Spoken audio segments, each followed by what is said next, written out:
I'm going to provide you the context of what's going on in the little picture here. This is a conversation I had with my daughter. She's a teenager right now, and I'm not going to read the whole thing, but I just randomly asked her the things that you like to do with your dad. Out of all the things we do, what is it that you like the most? She couldn't decide whether it was swimming in the pool or the walk and talk. She couldn't decide, long story short. I got to thinking, a kid that's a teenager, I don't think I've ever had a walk and talk with my parents. We're definitely not that type. But I don't care about that. What I want to focus on actually is I really enjoy those walk and talks. And I don't think she knows it. A lot of times I even get satisfaction from just picking her brain. And one, I mean, I'm getting to know her.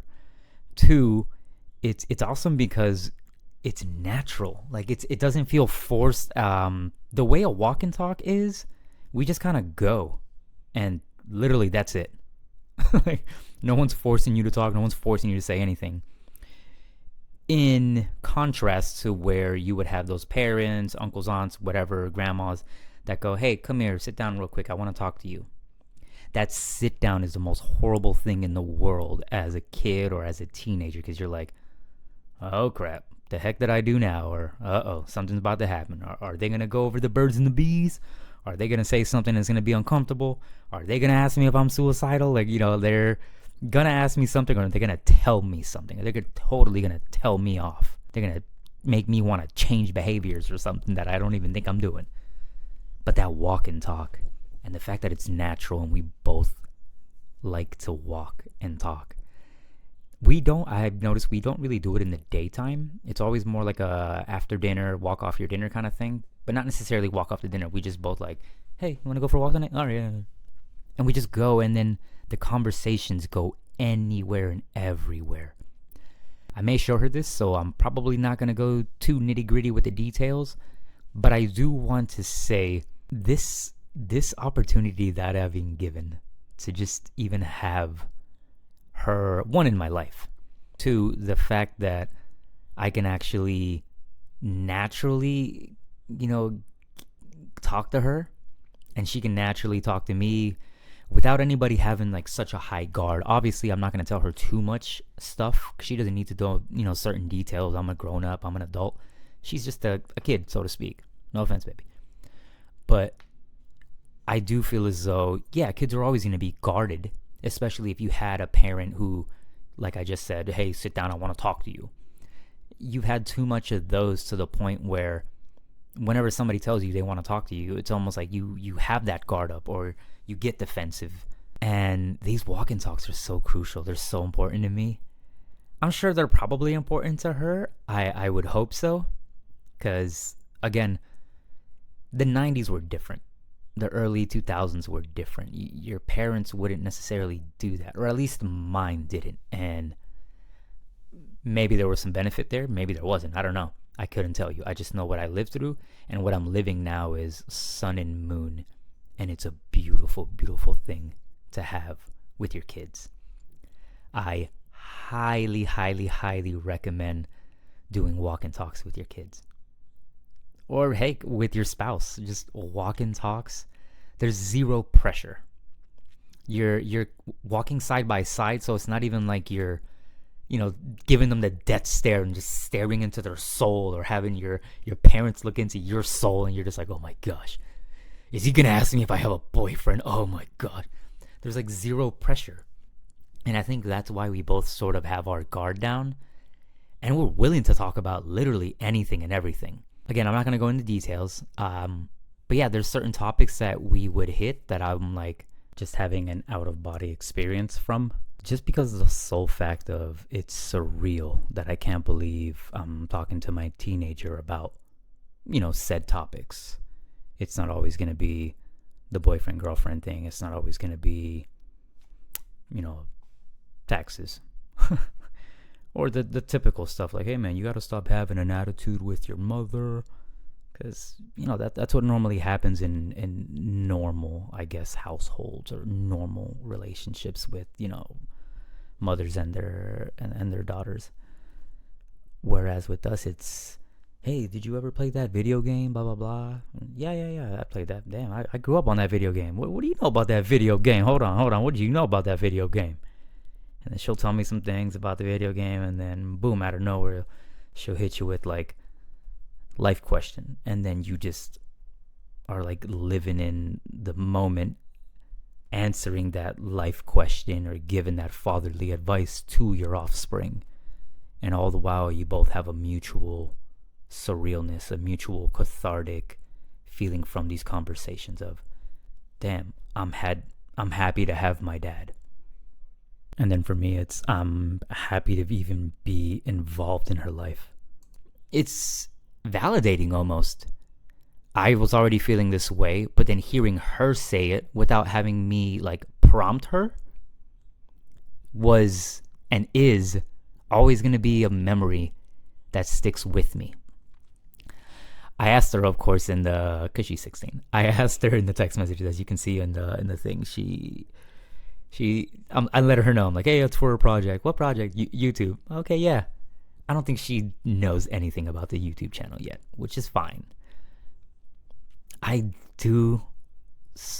Oh man, if I can recommend this to dads and moms, and like, if you feel like you're not getting through to your kids, or kids, if you feel like your mom and dad don't know you enough or whatever, ask them for a walk and talk. It's probably going to be weird. I don't know, because I guess it just happened to us naturally. I think we went walking one night.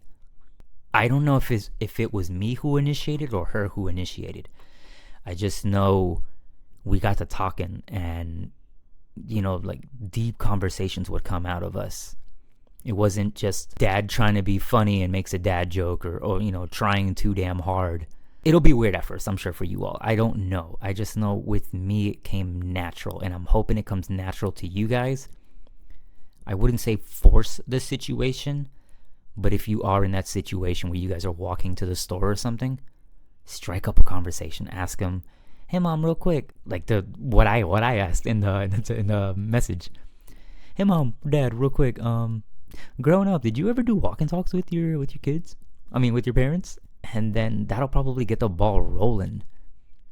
I am fortunate enough to have that close relationship with my daughter, and I appreciate every second, whether we're watching the boys, whether we're playing video games together, whether we're doing anything, swimming in the pool, just as she mentioned. I love the pool, but I can never get anybody to go with me. So the fact that she's always like, hey, you want to go hang out in the pool? It's like, oh, wait, yes, hold on, let me grab my bathing suit. Yes. But that pales in comparison to the walk and talks. Those walk and talks are a thing of beauty. They're moments that I know I will cherish forever. They're moments I know that as I'm saying this now and I'm recording, I'm thinking to myself, yo, like in the future, like when she starts dating and when she starts going to college, I'm going to miss these moments and I'm going to cry like a big old baby. But it is what it is, because right now I'm just savoring the flavor, I guess, before she's gone. And it's weird too, because she's at that age, I'm not going to give away her age, but she's at an age where normally kids would be like, hey, can you drop me off around the corner? My big dopey dad thinks he's funny with my high school friends, so I don't want him to drop me off at the front of the school, or can you drop me off, a couple houses down from my friend's house? I don't want you being weird and like trying to be overly cool and in touch with the bros, bro. Like, I want to be cool, dude. Those walk and talks. I recommend them. I'm going to continue them. I'm glad that was one of her top 3, let alone she couldn't even high break it. So she highly thinks of this as much as, I get out of it. Maybe it's a de-stressor for her. I don't even know. Maybe it's her finally feeling like, damn, I have somebody to turn to. I can tell you right now, I don't think I've ever had a person to turn to up until I hit mid-20s. And that was because something happened that changed my life forever. And it was so nice to have at that time. But keep in mind, I just said mid-20s. I luckily have this bond with her where we can walk and talk about the joke stuff, the serious stuff, and she's not 27. She's not in her 20s yet. And I know she probably hates when I call her out minor, but she's a minor. Please, y'all, man, if y'all could do this with your kid, oh, it'll be so cool. You won't regret it. You definitely won't regret it. Or maybe you'll regret it depending on how crappy their relationship already is. But maybe that could be a foot in the right direction. And if you guys do get what I'm experiencing right now, I'm happy for you. And congratulations. Like, it only gets better. These conversations, I'm sure, are going to be way better in the future when she starts going through life. And then we can sit there and, we can give that fatherly advice, but still crack jokes on the side. We can still be dad mode and be serious. And, hey, I want to talk to you about something serious real quick, like put a condom on, But also, check out this meme. Where's your credit score at? It's really important. You really need to get these, credit scores up. You got to stop playing around with these. Are you saving money? You better. I get to do all of that right now. Like live and like up close and personal. And